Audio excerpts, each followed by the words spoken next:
Good morning, everybody, and thank you for joining us wherever you are in the world on this Saturday morning with our distinguished guest, Dr. Nii Amu Darko, as we go into another amazing topic today.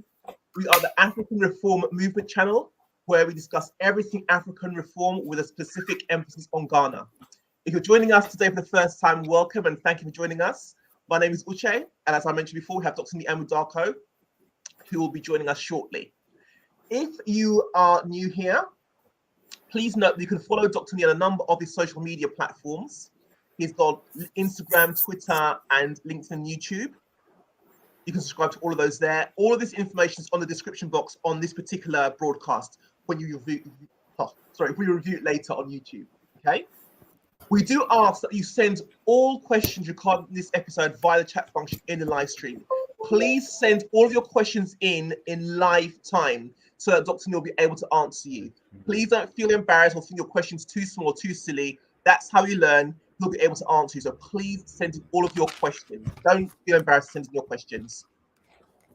Dr. Nii has a number of books which he highlighted last week. All of the books that he has written can be purchased at his booklet store. This is the address here, which is also on his description box and his YouTube channel. Dr. Nii has a website called Sankofa Africa, in which he's written a number of articles which go into more depth about certain things that he holds passionate and his vision for Ghana. So please feel free to check those out. And also speak to Dr. Nii if you have any questions or you want to bring up to him that you might have that have come to the forefront of your mind as a result of reading his articles. Please feel free to contact him on his social media platforms. He will answer you, okay? So we have an interesting topic today, as Dr. Nii contacted me during this week to point out what's going on. And I did put a link to the article that he was referencing at the bottom of his description box. And it's talking about a tumbling Cedi. The government to spend $150 million per month to slow the decline. This is quite scary. This is uncharted territory as far as I understand it, Dr. Nii. Please start speaking to us and let us know what's happening, why is it happening, and what is the way out if there's a way out.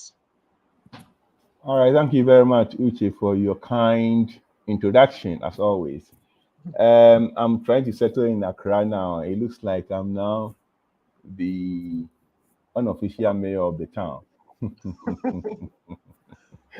Yes, very, very worrying that we are going to spend $150 million a month, $450 million a quarter, and if we annualize it, it's going to $1.8 billion a year. That comes to 8.6% of our total budget expenditure to prop up the city. 8.6% of total budget expenditure to prop up a currency with no intrinsic value. Okay, we've been lying to ourselves. What people don't know is that if Kufuor had not dropped the 4 zeros today, as I'm speaking to you, the cedi will be 65,000 cedis to $1 US, the worst currency on planet Earth. If Kufuor had not dropped 4 zeros, the cedi today will be 65,000 cedis to the dollar. That's the true state of affairs. Not even the Zimbabwean dollar is a match. Okay. Now, if we do not intervene on the market, the cedi will get to $10 before June. The question is why? All right.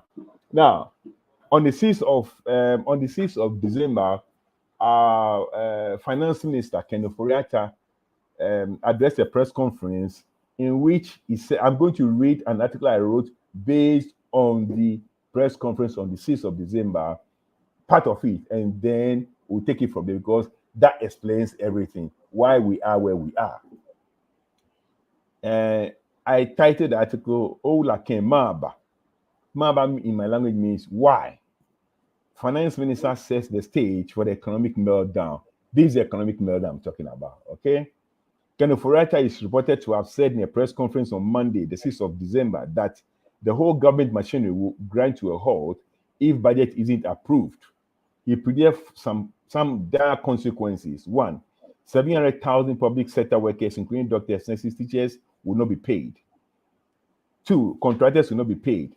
Three, Ghana's international reputation will sink. And fourth, the value of the city will depreciate. So he predicted this 6th of December, but he gave the wrong reason. He said that this will happen if the budget was not passed. The budget has not been passed, but that's not the reason why this will happen. The reason why this will happen is this: the budget that he presented came with almost 36 billion deficit.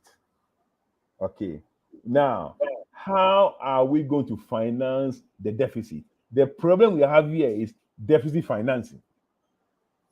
Where are we going to get a $36 billion to match the expenditure?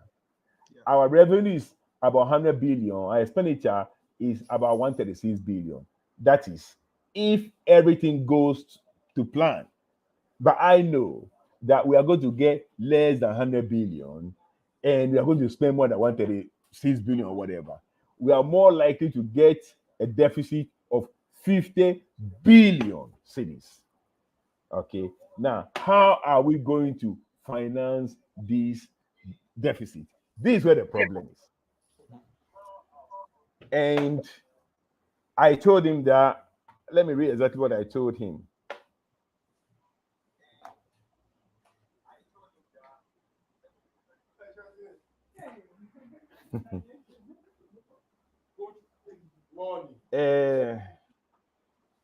Let me say exactly what I told him.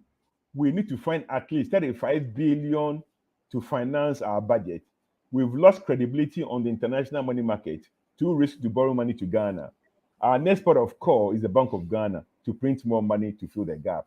This is what will drive the Cedi into the abyss. It has nothing to do with approval or no approval of any budget. You've destroyed Ghana. So there we go. Now, we have to find money to finance the deficit. We cannot get money on the international market because they say our country is the riskiest of the junk-rated economies. Okay? All investors are running away. So the only way we can finance the budget is to print more cedis. Now, when you are going to print at least 36 billion cedis, when your revenue is 100 billion, you are printing more than 1/3 of your revenue base into the economy, the currency will crash. But there will be so much of the currency that it will lose value. The reason why they are doing what they are doing is that if the currency crashes, then we are in trouble because there will be more cedis chasing few dollars. Now, to face that problem, they have to put more dollars onto the market. That's the bottom line. That is the only way they can manage the demand and supply. And that's what happens. And that's what I said is going to happen anyway. I told them that if they go the way they are going to print more cedis because they don't get international finance, and they'll have to do something about the cedi. Otherwise, the cedi will get to 10 to the dollar before June. And I predicted that if they do not print more money, they can pay workers by June. When he said that 700,000 workers will not be paid, it's not because budget is not passed, it's passed or it's not passed. The problem is that we have to conjure 36 billion from somewhere. If you don't have that money, you can't pay workers. As I'm speaking to you right now, government has gone to borrow 3.8 billion just this January. They need to do that, or they can pay people. They mess everything up. Okay, first slide.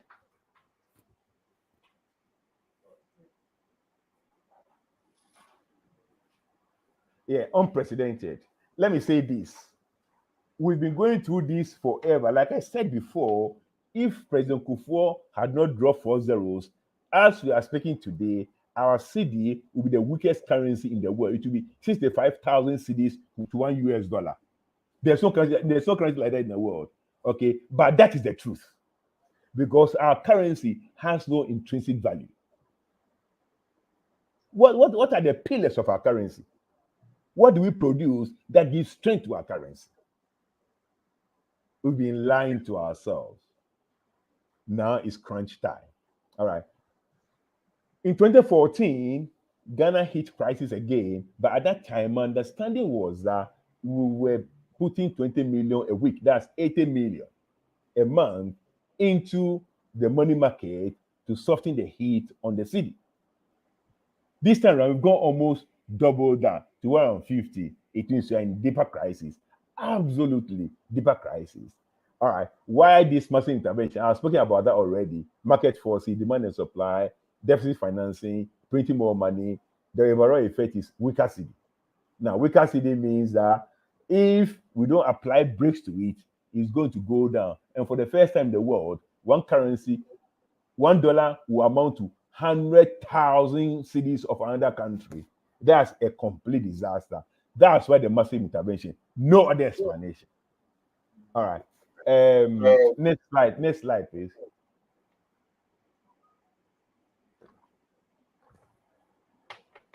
So what does this mean? It means admission of fiscal policy failure.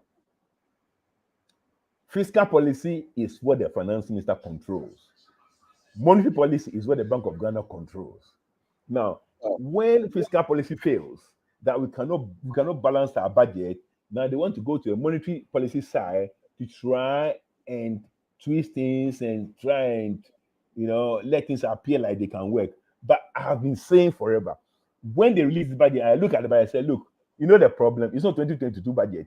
The problem is 2023 budget. I just don't know how they are going to read it. Because this budget is our budget. It's a fraudulent budget.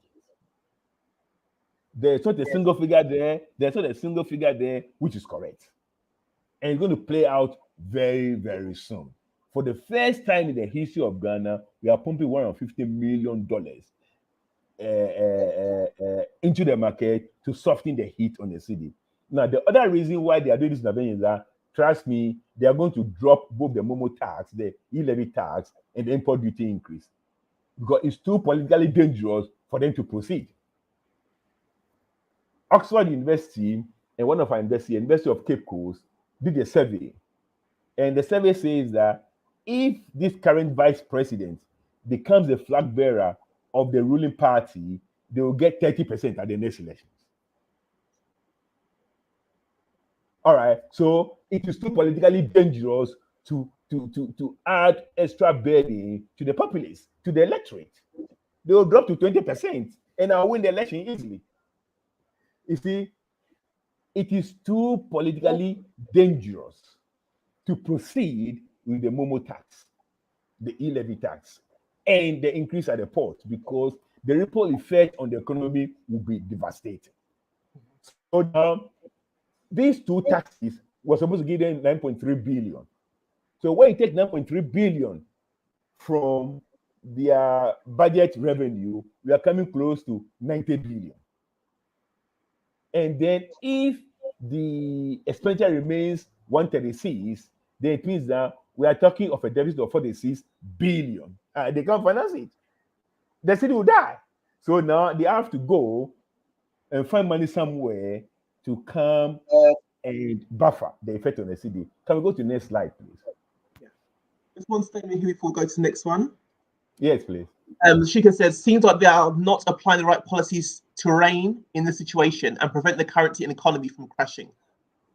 They have no clue what they are doing. They should just come and give me a consultant fee. I'll work it out for them. You know what I did?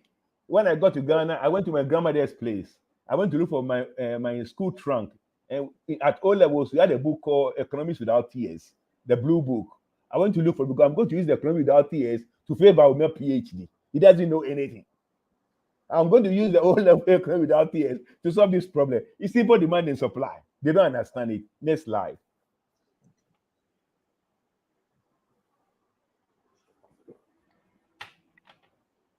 So where is the 450 million quarterly or the 1.8 billion annually coming from? One, cocoa sales through our reserves, full stop. All right. The November cocoa sales. They're going to use money for November cocoa sales. And that's why we are still using syndicated loan to buy our cocoa. Because they don't use the money, they don't save the money. They use it to buffer the city.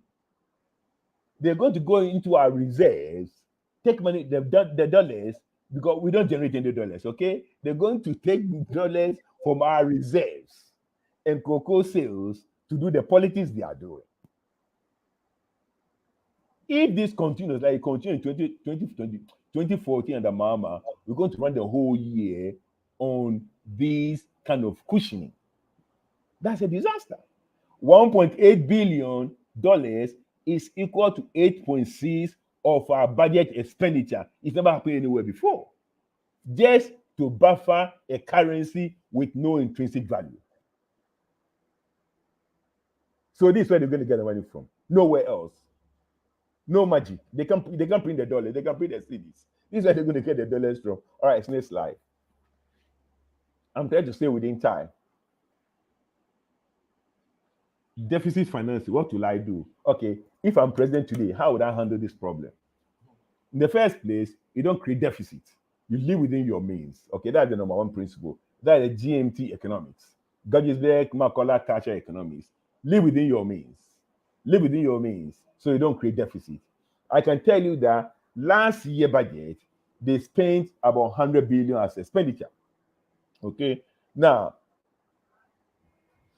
if they understand proper management, what they'll do is to stay with that 100 billion and not increase expenditure. They can do it by adding inflation. Okay, so previous budget plus, if inflation is 10%, that's additional 10 billion. So then the total expenditure will be 110 billion. When you have 110 billion as your expenditure and you have 100 billion as revenue, then you have a deficit only of 10 billion, not deficit of 36 billion. And with that, you can manage. If you decide to print the 10 billion, the effect on the money market or money supply will not be that huge. But even this 100 billion they spent last year, they couldn't trace 12 billion. So we didn't need 100 billion. We needed only 88 billion. So now, if they can stop the leakages and we are not going to lose another 12 billion, then what we need is 88 billion plus inflation. In Australia, right? Annual increase in salaries is inflation plus 1. So if inflation is 1%, they only increase your salary by 2%, so that we control expenditure. That's what wise people do.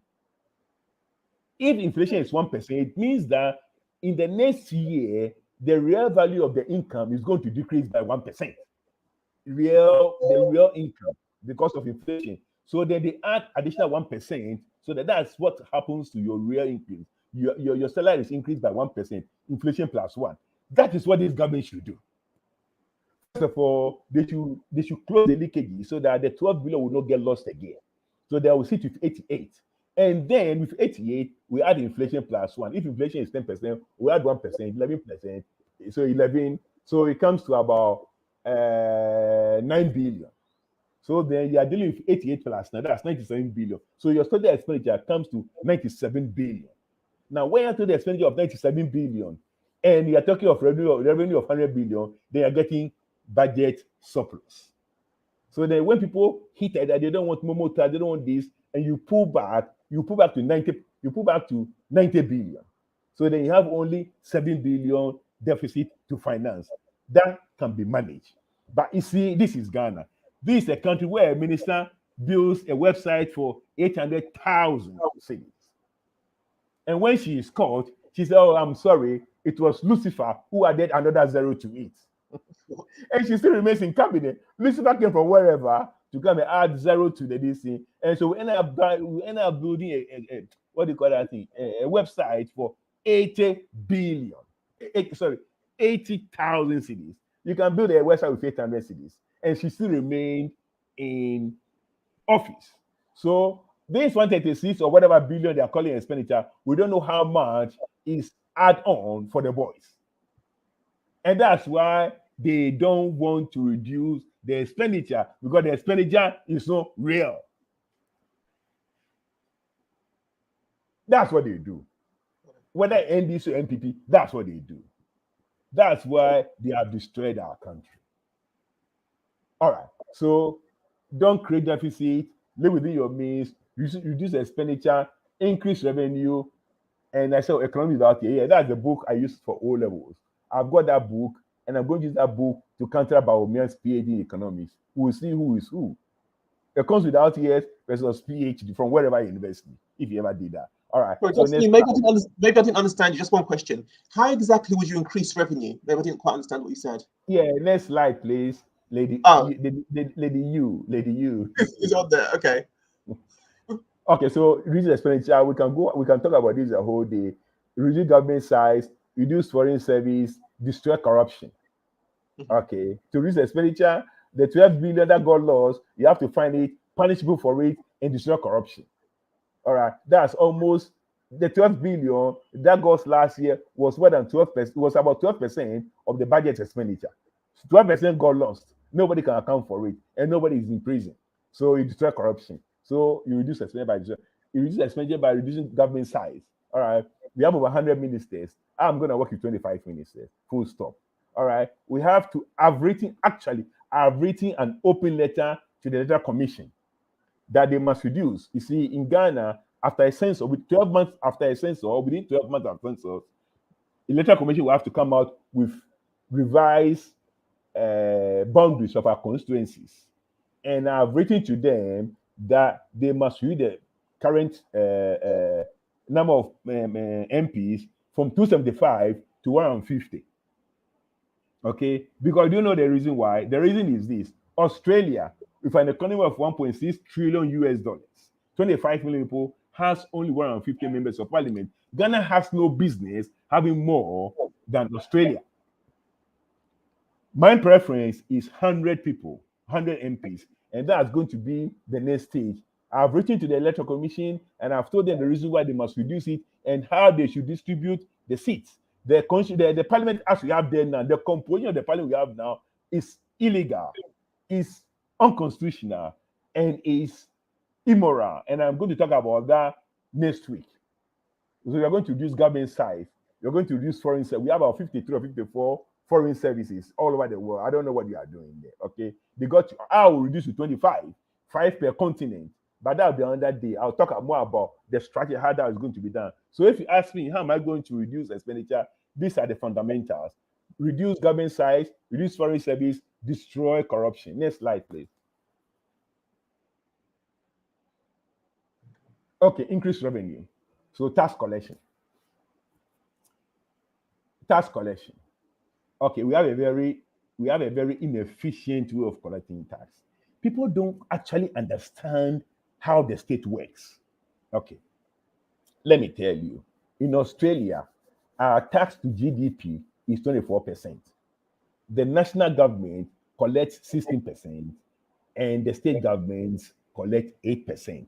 So federalism itself is a better mechanism for tax collection.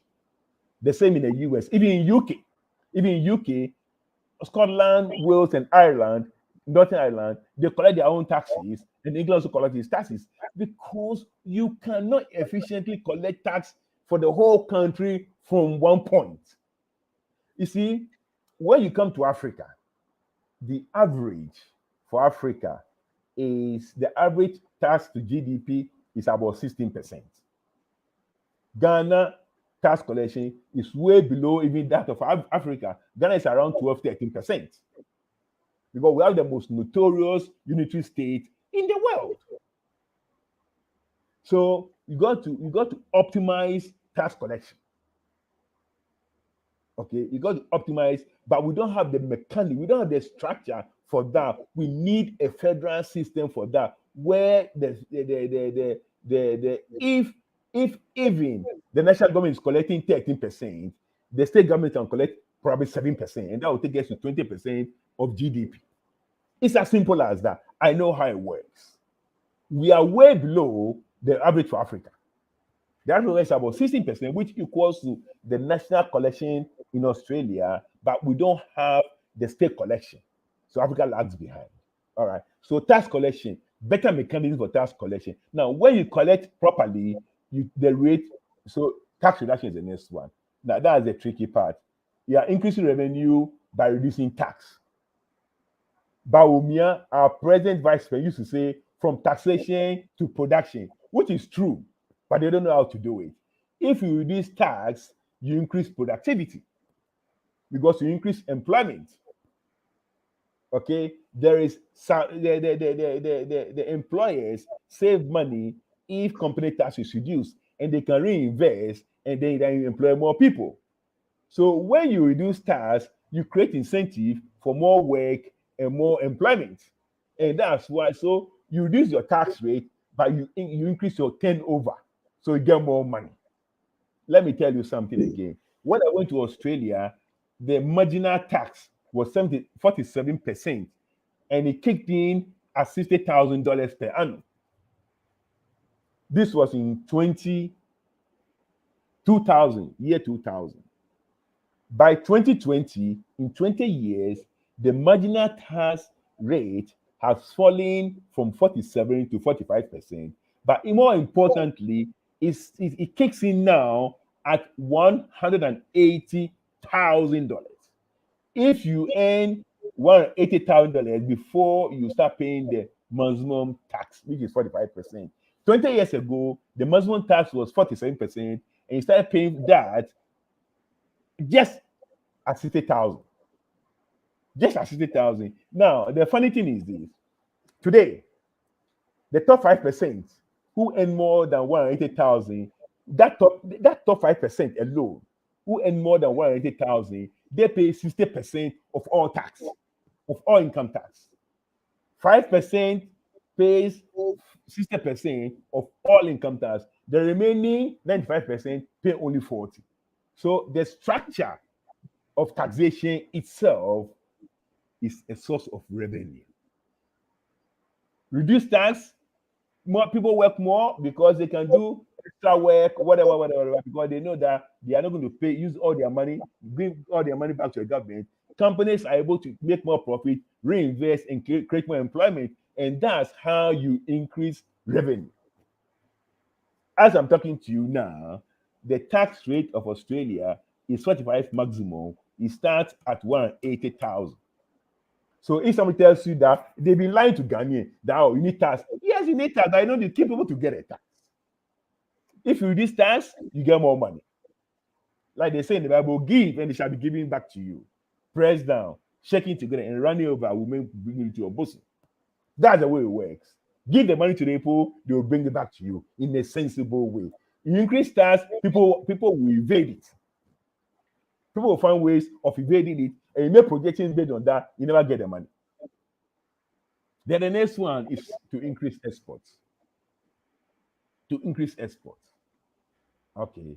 God is big. Increase our cocoa production from 10,000 tons a year to around 50,000 tons a year. Increase the export, and that's how he built this country before the white man gave it to the black man.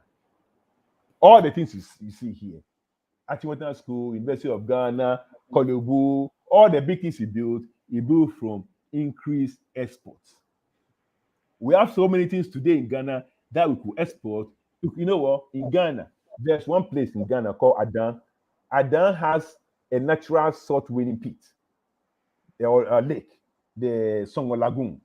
The Songo Lagoon per volume, we produce more salt per volume than cocoa. We produce more salt per volume. We produce more than 1 million metric tons of salt in Ghana. But do you have a salt marketing board to market it properly so that we get the correct money? They are fighting over it as we speak today. They have no clue what. If you go to northern Ghana, we have share butter there. Are we from share butter marketing board to export share to work on it, export it to reduce poverty in northern Ghana? Northern Ghana is so poor. Young girls, 10, 11 years, whatever, they are all depending on crime to be porters, to carry load on their head, and people are watching. All their politicians know how to do is to fight for political positions. Our vice president is from that part of Ghana. The former president, who wants to be president again, is from that part of Ghana. They have the faintest idea how to alleviate poverty in the north, how to create wealth. But this is how you create wealth. You increase exports. you create cash crops. Okay? Money doesn't fall like manna. You create cash crops. You export them. You get more money. You do start based on people. And the fourth one is increased productivity through intangible work. That will take a whole day. So I'll leave that for the time being. Next slide, please. That's the last slide. Oh, yeah, I'm done with 30 minutes. I'm done very well. Okay, so basically, I really don't go for more than 30 minutes. So here we are. We are having a fundamental problem of deficit financing. Mhm. And government has realized that if it's going to go according to the budget presented, impose the e-levy and the increased import duty tax, there's going to be an Armageddon. Okay, so they are pulling back from that. I mean, that's the rational thing to do at this point in time. But it's like between the devil choosing the between the how do you say that, You have the deep blue sea. the devil and the deep blue sea. Okay, Mhm. so now they've pulled back on that. They are going to, there's no international financing readily available because no international market believe our budget. They call it as our budget. Okay, they don't believe the budget. It's completely full of lies. Now they still have to find money to finance the deficit. So they have to print the money. Now, when you print the money and there's surplus Cedi, the value depreciates. Okay, already the currency has no weight. Now, if the value depreciates, the only way they can soften that heat on the currency is to pump more dollars onto the market to balance the demand and the supply. It's as simple as that. This is basic O-level economics. So that's why they are saying what they are saying. There is no other reason to support the currency to that degree, but we need the money to pay people. And that's for this year. It's going to be interesting what will happen this year. What I'm telling you is this: if I'm given power today, I know what I will do. I'll change a lot of things structurally, from government to foreign service, and I'm going to fight corruption like there is no tomorrow. But these people don't have the political will to do any of this, so they've taken the softer option. But nothing comes easy, and it's going to plunge this country into an economic meltdown. We cannot pray because God is not interested in that kind of buffoonery. Okay? That's what Ghanaians do. That's what Africans do. That's what Nigerians do. Let's pray. God is so stupid. Okay? The more you pray, the more you annoy him. Because if I was so they have to find a way. But the guys are clueless. Absolutely clueless. I'm telling you, it is very simple. Anyway, all I'm saying is this: we are going to go through a tough time. We are going to go through an extraordinarily tough time.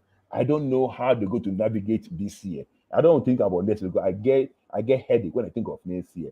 But this year alone, I don't know. But I pray that somehow we go through for the sake of the people of Ghana. Chomanyaba. Thank you, Tani. So just some comments and questions here. Kenneth Eminia says, I'm guessing it is almost too late with regards to the situation Ghana is in right now. Yeah, honestly, you are not guessing, boss. You are speaking the truth. It's too late. It's just too late. I don't even know how they manage to sleep. This is a major problem. You're going to pump 8.6% of your budget expenditure to prop up a currency. Where will it end?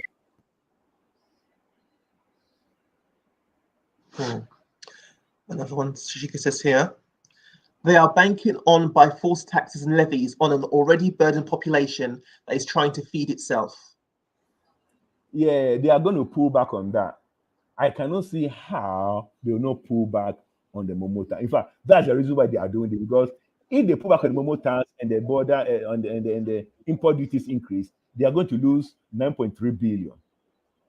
And that also has to be financed on top of the 36 billion. So we're looking more at 46 billion minimum.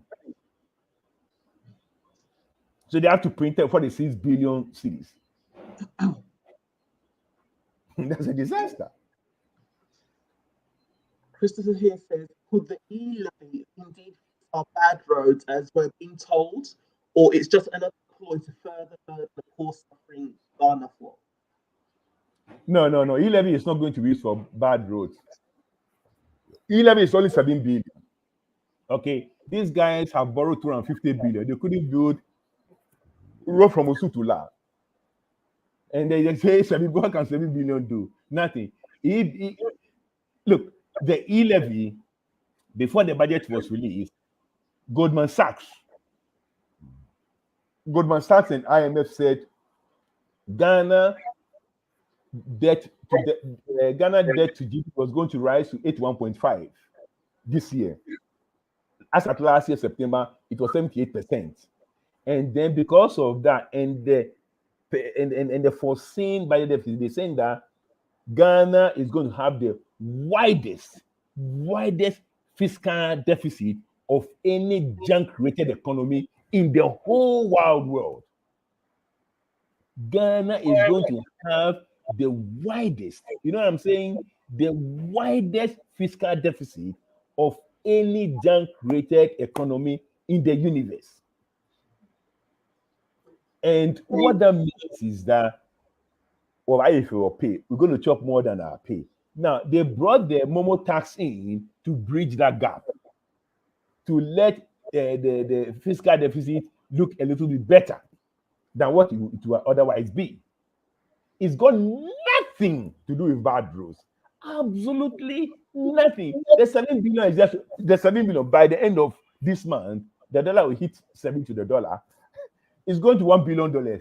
You don't build proper roads with $1 billion.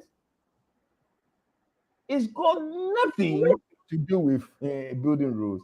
It's just to try and ameliorate the fiscal deficit. Full stop. Christopher, how are you? I haven't seen you for a long time. Another one from Kenneth. It says here, we were made to understand NPP have the men. Now we see that they don't anyway. I don't want to sound chauvinistic, so I will leave it like that. They don't have the men. Nothing. Absolutely nothing. Like I was saying, I've gone for my blue book. It comes without tears. I'm going to flag it in front of Baomia. I said, come and learn the basics, okay? Come and learn the basics. Okay. So, because there's all the comments that are there. So just want to clarify, there is literally nothing that can be done at the moment. There is nothing that this government, I mean, apart from getting a loan in to try and buffer the seeds. The other way is to get international financing. Okay. But because of the risk, because Ghana is so, and the fear of what do you call that thing? Defaulting to pay, any loan will come with super high interest rates. Yeah. Any loan will come. I just saw that. I think I don't know where I saw it. They've got some of the loan running for 40-year term loan. And when you calculate, you know what? Let's not go into that at all. Because I'll get angry. The only solution, you see, because when you get loan or you sell bonds, you come with dollars. Okay, so that actually helps the money market, because then you have enough dollars in the system, and the Cedi will manage, because you have the pressure on the Cedi will ease if you get dollars into the system. So that's what happens when they go for these international loans. Mm-hmm. But when that is not forthcoming, and you have to print Cedis to finance your deficit, then you're going to have excess Cedis in the system, and that's going to crash the Cedi. And that's why now they have to go into the reserves to bring money to come and buffer the Cedi. So as we are speaking now, there's no easy way out. That's what you do when you mismanage an economy. Mm-hmm. Okay, one more question here from Kenneth. In quotes, we need to find money to finance a 35 billion deficit. How is this MPP going to do this? Are you willing to share some of your proposals with the current regime? Good vibes. Good vibes. Yeah, but you see, Talking to these guys like teaching a 2-year-old calculus. They don't understand it. You know when I did calculus at A level, if you teach these guys, you go and teach them calculus, it's like teaching a 2-year-old. They don't understand it because it's so simple. Live within your means. Okay, you spent 100 billion last year, so let's even assume that 12 billion did not get lost. So spend 12 billion plus inflation. So spend 110 billion, not 136 billion. When you are doing that, then you have less deficit to finance. And when you print 10 billion, it's not the same as printing 36 billion. The effect of money supply. Because if your income is 100 billion, you're going to print 36 billion, you are printing more than a third of the volume of your income. You are printing 36% of your income. Something you haven't worked for. But I don't know I don't know what they want to out really. But if you are printing 10 billion, that's just 10% of your income. Okay, it's not the same as 36% of your income. The system will have a bit of a shock, but you can manage. So the number one advice is what? Live within your means. Live within your means. Pull back to last year's expenditure plus inflation. And they can do that. They know where to cut their money. They know where to cut their money. But they don't want to do that because where they are going to cut is their profit. That's how we do it in Ghana and Nigeria. What they will cut is their profit. Yeah. Nobody works for nothing. That's the mindset. That's so sad. So we are locked in. Yeah. Only yesterday they submitted a report of corruption in South Africa. What's the name of the guy? They just sent it to me. It's a long file. I've read part of it. I haven't finished reading. And it's going to be there. Now, they submitted the report to the president, and they are saying that the president is on trial because they will see how he's going to respond to this report. Because if he's going to respond well, South Africa will be free. But this is Africa. But at least he has commissioned a commission to look into it. And the reports are in 3 parts. He's giving you the first part. Honestly, I haven't finished it, so I don't want to comment too much. But I already can smell onions. If I can smell garlic, no onions. Onions is not hard enough. But here we are. We can't even commission anything in Ghana. So, I don't know if you can answer this question, but as you've predicted that the days ahead are going to be stormy, to say the least, what can the average Ghanaian do to, I don't know, somehow weather the storm or buffer the impact on it, if there's anything they can do at all in the coming days? Don't know. Honestly, I don't know. I don't know what the average Ghanaian can do. I mean, we'll do our usual stuff. We'll steal from wherever we work anyway. Everybody will steal. Government pretends he's paying people. People pretend they are working. Everybody will steal. So it's not going to be 12 billion that will get lost. It's going to be more than 12 billion. We do that all the time. The ghost names, the stealing, the pilfering. We do that all the time. So this is looking very bad. It's looking very, very, very bleak. Let me tell you something. When I made that video about talking about tumbling Cedi, then the day after, 3 people sent me Bloomberg's report. I also have the report. Bloomberg's report. Where is that? Which says that Ghana debt moves deeper into distress as investors lose patience. Ghana debt moves deeper into distress as investors lose patience. We are in big trouble. This on Bloomberg. I'll be very, very honest with you. I've not even read it. Okay. I don't want to get a heart attack in Ghana because if I do, I'm gonna die. No hospital can save me. So I've not actually opened it. I just read it. I said, no, I'm not going to open it because I don't know what's going to happen to me. Ghana debt moves deeper into distress because from the IMF and World Bank, all the hopeless countries, the junk-rated economies, their total debt is 860 billion. Okay, 860 billion. And Ghana's debt is 60 billion. So Ghana alone owes 7 billion, 7% of all the debt in the world, including that of Nigeria. One country of 31 million owes 7% of all the debt in the world. 31 million people over a country the size of my state of Victoria in Australia owes 7% of all the debt in the poorest of the poor in the whole world. That's where we are. And what's so amazing is just like the handful of people who cause this. It's not the country itself. It's not the everyday. It's just a handful of people at top who cause Only this. Only three people. Okay. At the end of 2008, beginning of 2009, Ghana debt was just 9 billion cedis.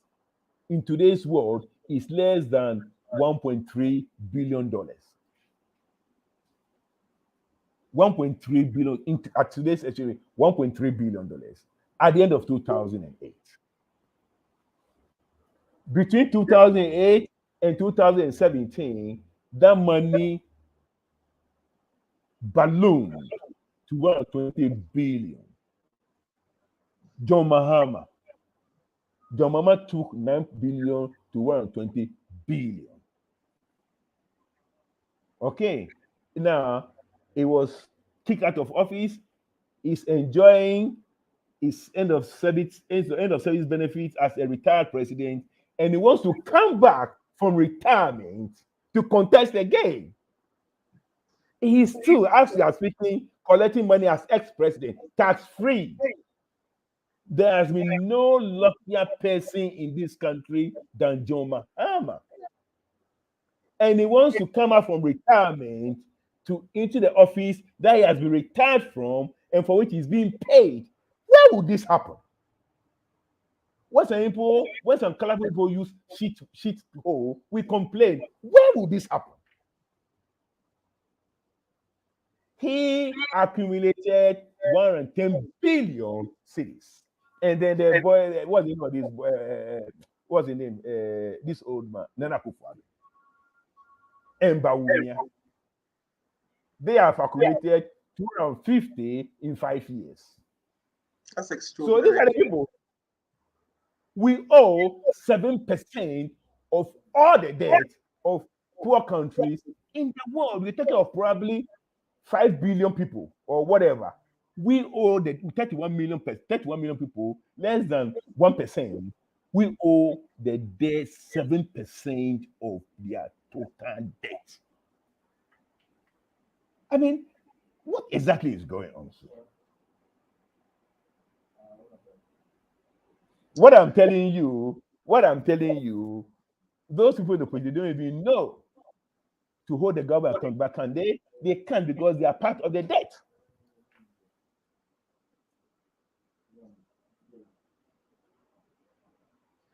All right, next question.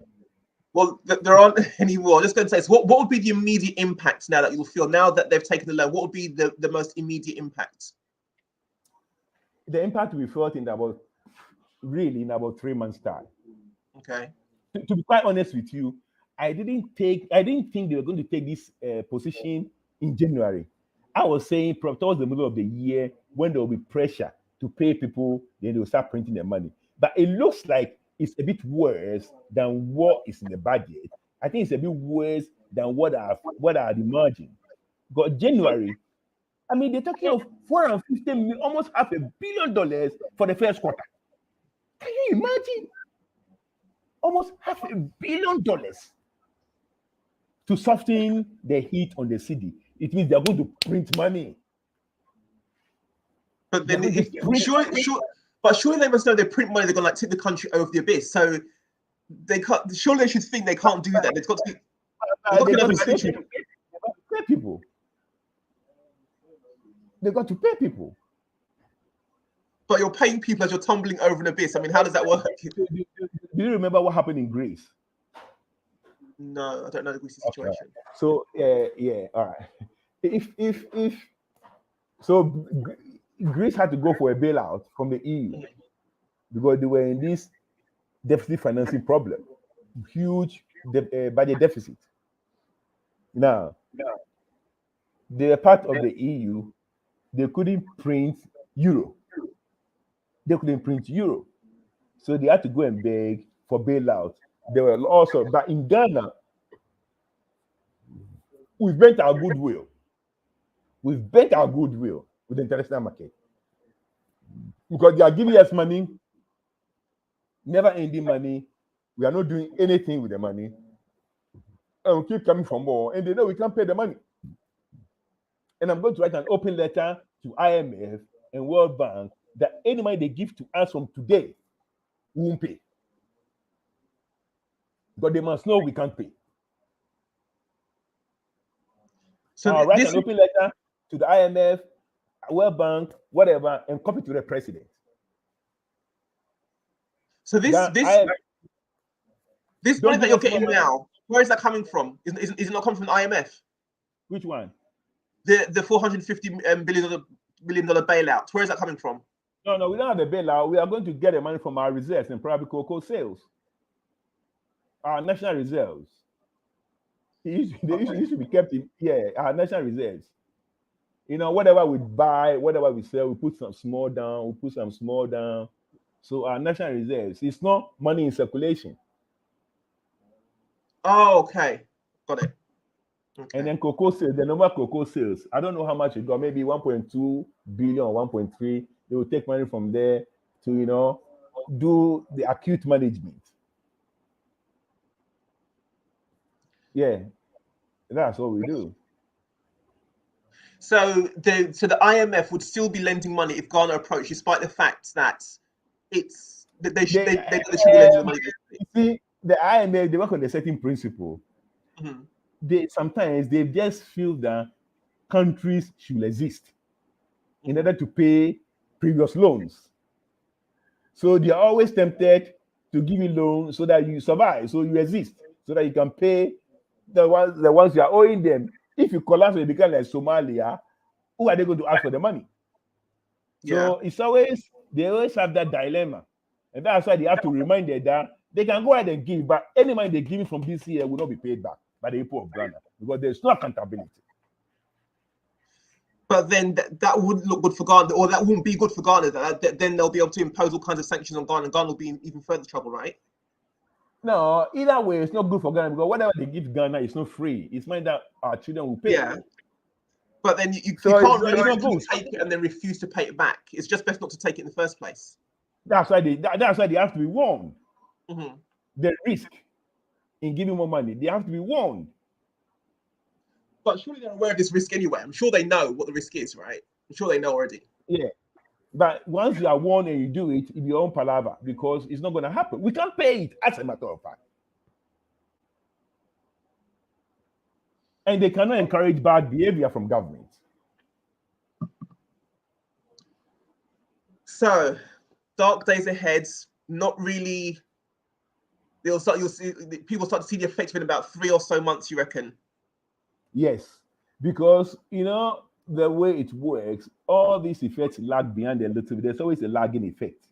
Mm-hmm. They will hold the Cedi. The Cedi will drop to 7 to the dollar.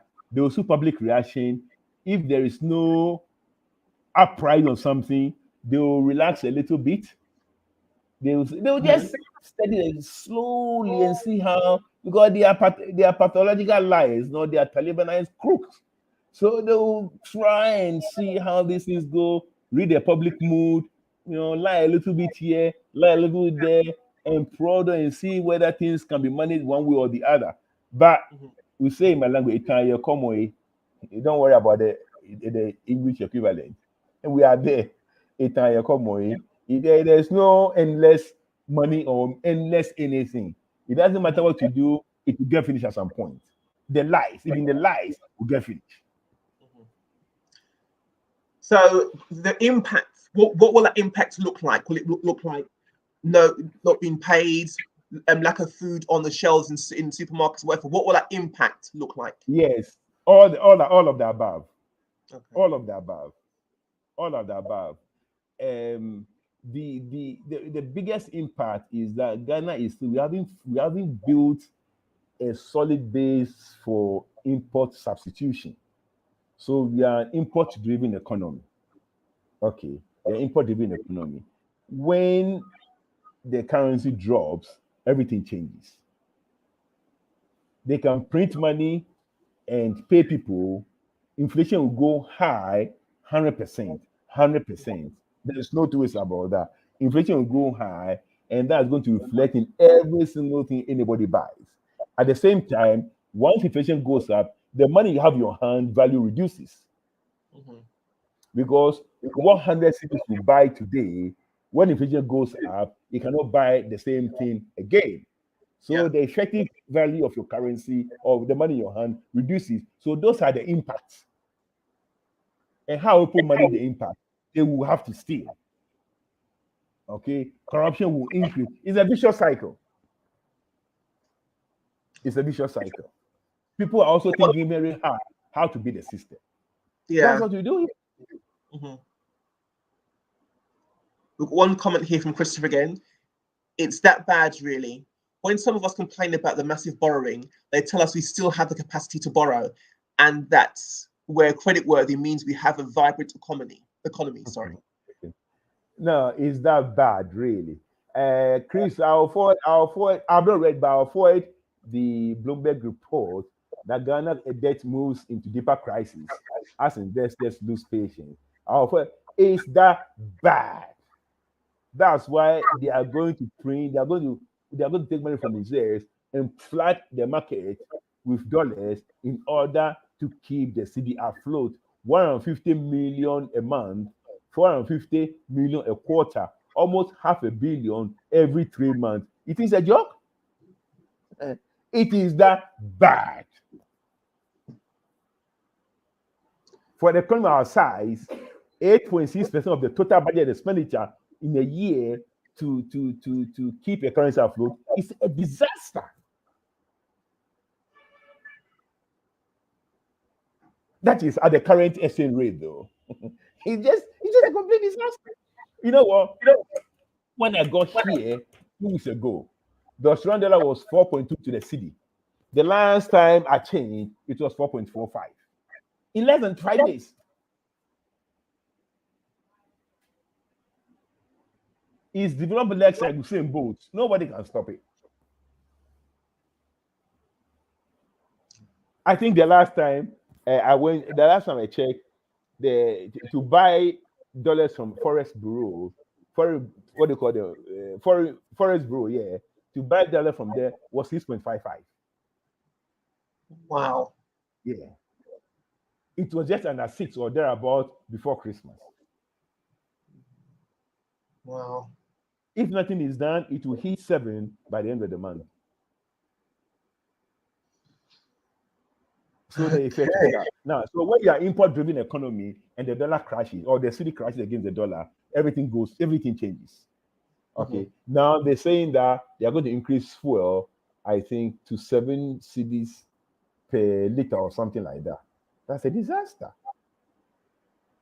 So the effect is beginning to appear already. Yeah.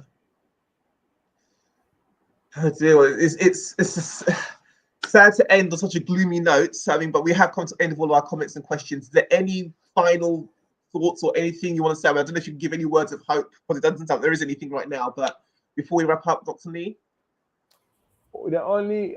Talking about hope, the only hope is in ARM, the Army of Hope. These guys don't know what I'm telling you, and I'm serious. That's the only hope. This is going to roll over. It's going to roll on. I don't know how 2023 will look like. I'm quite honest. I don't have to be president of Ghana. You know what I'm saying? I'm just thinking about what will happen next year. Mm-hmm. If it's good, I'll be happy because I have family here. Mm-hmm. I wish Ghana nothing but good. But I just can't see how it's going to happen 2023. I honestly cannot say it because our currency has no intrinsic value of its own. When Nigerian naira was